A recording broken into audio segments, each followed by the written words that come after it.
Hello and welcome to Rustic Recipes. Today I'm going to show you how to make a classic sponge cake. This is a delicious, old-fashioned, lemon-flavored sponge cake that's light, moist, and very easy to make. Okay, so let's get started. We're going to start by separating 6 large eggs. I'll go ahead and put the yolks into my mixer's mixing bowl since I'll be working with those first.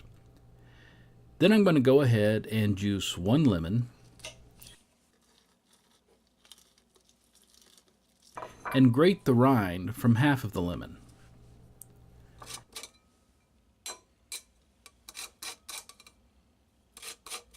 Now I'll start with the egg yolks. I'm going to beat them in a mixer for a bit, and then we'll gradually add a cup of sugar and keep mixing.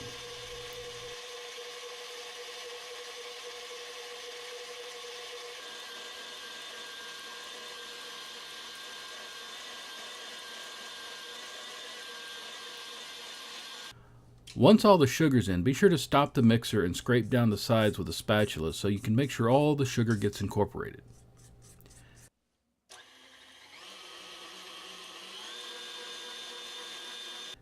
Then we can add a tablespoon of the lemon juice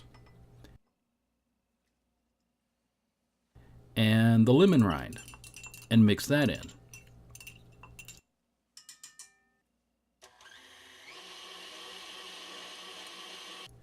Now, in a separate bowl, I'm going to beat the egg whites until I get stiff peaks.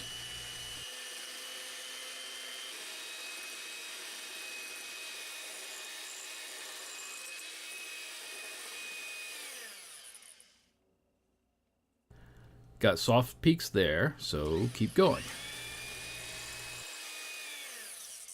And there's our stiff peak stage. Then I'm going to carefully fold the egg whites into the batter a little at a time.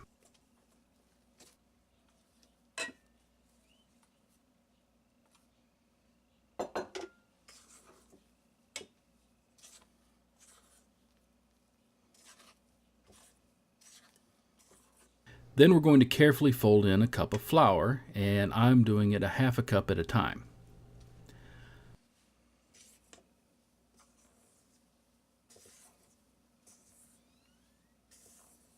About this time I remembered that the original recipe called for sifting the flour in, but as long as I get it completely incorporated, there shouldn't be any problem.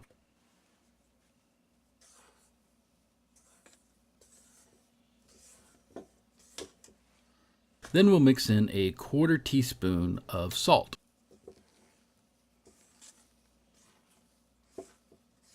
So now I'm going to bake this in an angel food cake tin, but you could use something like a loaf pan if you like, and the batter goes straight into the cake tin ungreased.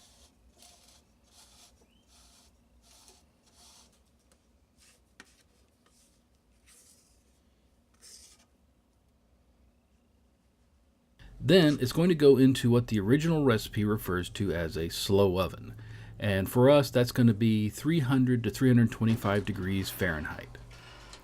And we'll cook it for about an hour. After an hour, we'll pull the cake out and let it cool completely. And you'll want to cool this upside down so that it doesn't sink in.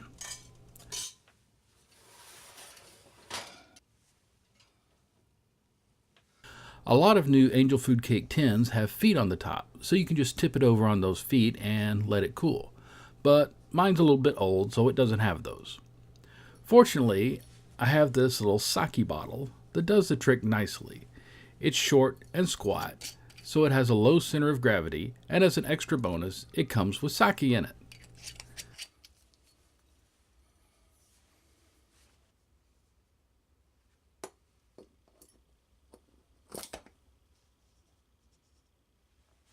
So, we'll set that aside to cool while we attend to other things.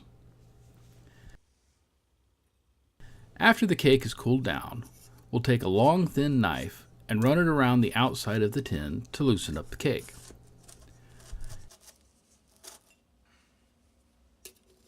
And also around the inner part.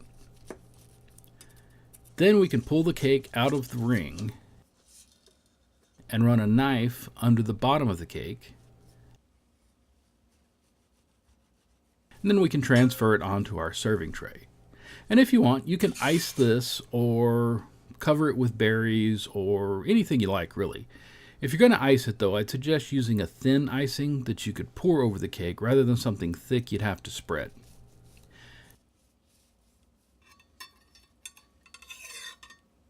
And there you go. Delicious, classic sponge cake. If you've enjoyed this recipe, please be sure to leave a like and be sure to subscribe for more Rustic recipes.